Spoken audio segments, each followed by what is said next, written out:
Hello there, I'm Scotty, you're not, and we are on episode 5, season 1 of Smallville. Cool. And I'm glad I revisited these because I don't think I caught some of this before. So you always catch something new when you go back and rewatch stuff. This episode it's okay. It's okay. Um, so this episode concerns a meta named Sean, a meteor freak, excuse me. I watched the Flash too much. Meteor freak named Sean who falls into Crater Lake and gets absorbed with these uh, absorbed meteor rocks in the ice water and becomes cold. And he doesn't have ice powers. No. And something I thought about this, okay? Because I didn't catch this until this episode. Because it's like, oh, he's cold, he's got ice powers. No, it's not. He's cold temperature and he is sucking the heat out of people to stay warm, is what it is. And I thought back to my complaints about Hothead and how his power, he wasn't using the fire, he was just making it appear, right? In this episode, it's not till like the last third of the episode that I caught on to it. The meteor rock amplifies the person.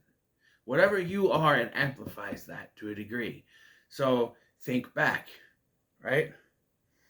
I don't know about Jeremy in the first episode, but something happened that like his is the only one I can't figure out. There was a power outage and I don't know. His is a little less, but all the other ones, right? The bug boy, he loved bugs. He turned into a bug, right?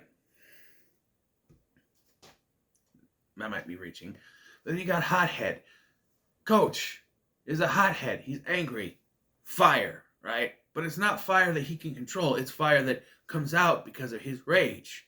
You know, think of like Inside Out, right? You get angry. It's like a fire burning inside you. Yeah, see?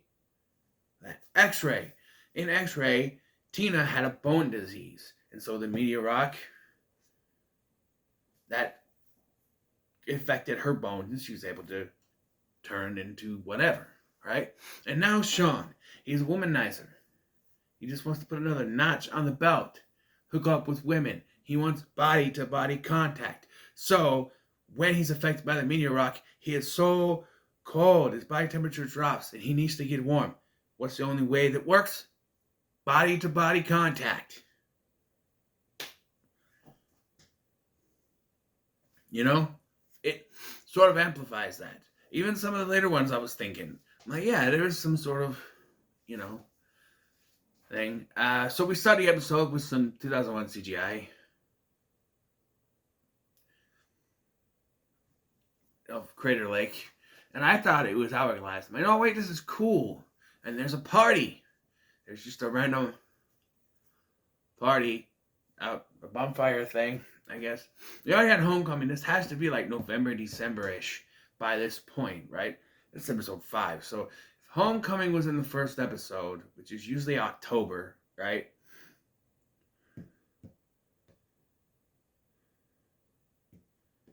It could be close, you know. Yeah, so they're out on the lake and Sean hits on Chloe, you know. He just broke up with he and Jenna broke up, he and his girlfriend Jenna, which they spent an amount of time. This is another case of, oh, these are people that the characters on the show already knew. Like, Whitney knows who Sean is. They know who Jenna is. We don't know. And then when Jenna, spoiler alert, when she dies, and at the end of the episode, Chloe is at like a vigil for her, and she's crying, and I'm sitting there, and I feel nothing because we don't know her. Like, us as an audience have not met this Jenna before this episode. That's why they need to start building up side characters, you know, even if they're just background people they talk to, you know, kind of build it up. I know it's hard to do that when all you're going to do is kill them off or make them villains. But, you know, like, some of the villains And the best villains are those that we get to know, like Lex Luthor and like Adam in season 3. We get to know some of these villains very well as drawn up. But you do these one-off villains, there's not much room to care. Sean is an interesting character in a way, is that he's one of those typical high school teenage horn dogs who's supposed to hook up with every girl he can, every hot girl that he can. And so he's got like a million phone numbers, And now he's got to hook up with these women for body heat. At one point he's calling every girl in his phone. And he's trying to get heat from these matches. It's a pretty funny scene. But it's, I do feel like his plot derails towards the end because they just have to connect it with everything else going on, which at one point I thought it was over. So there's a B and a C plot again. That's the last episode. The B plot sees Clark being talked into going on a non-date with Lana to a Radiohead concert in Metropolis. And there's not a lot of time spent on that. I mean, hey, I'll give you a limo. If you act right now in the next 60 seconds, you ask Lana out, I will give you a limo to use. Starting now. So he asks her to the concert and everything. And then when the concert comes, let's get into this whole storyline.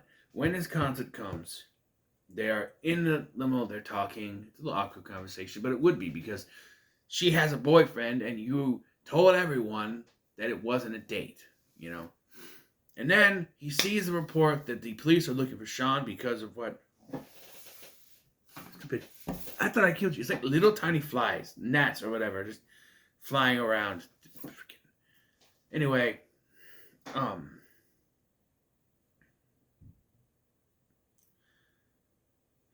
was it? $8. They confused me.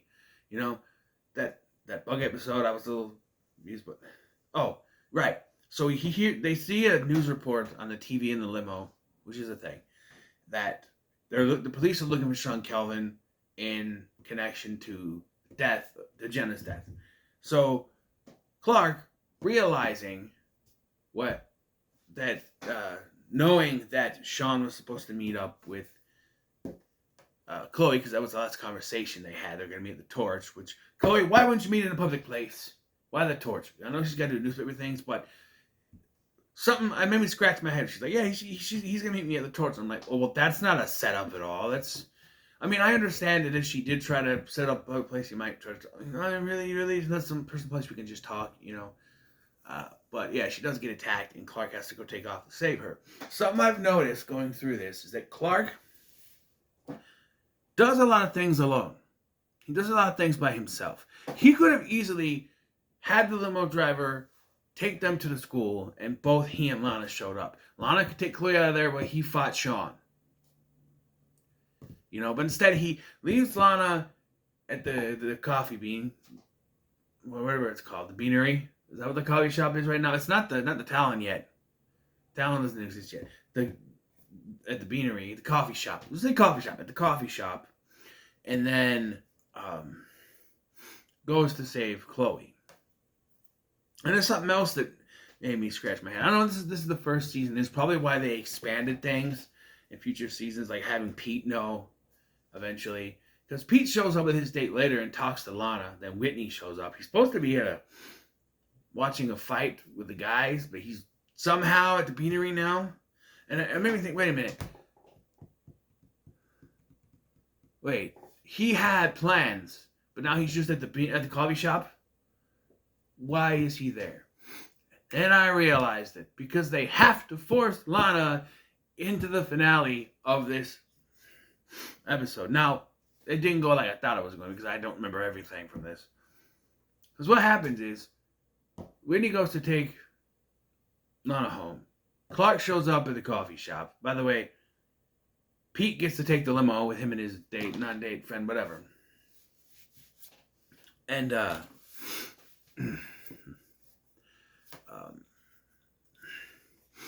so Sean attacks the power station, trying to get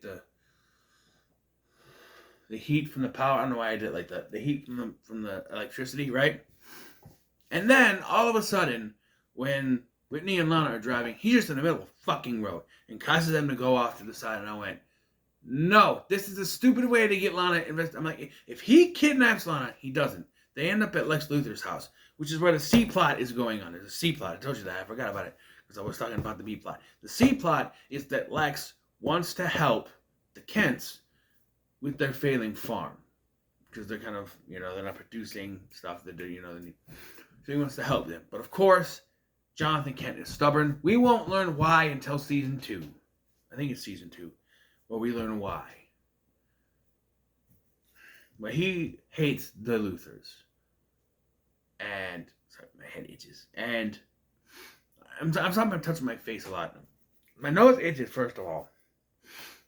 And so there's that whole thing, but which ends up with Jonathan taking a bank loan anyway, so it doesn't really matter. But here's the thing.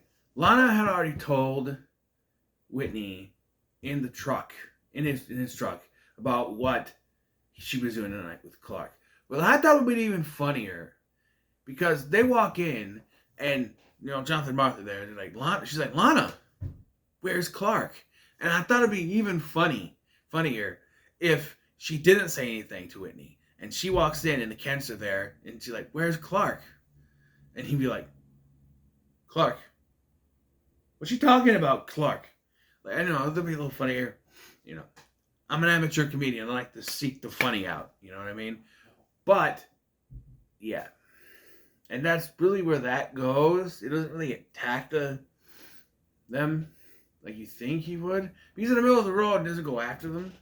Maybe they thought it would be too much for him to go after Lana, but I don't know.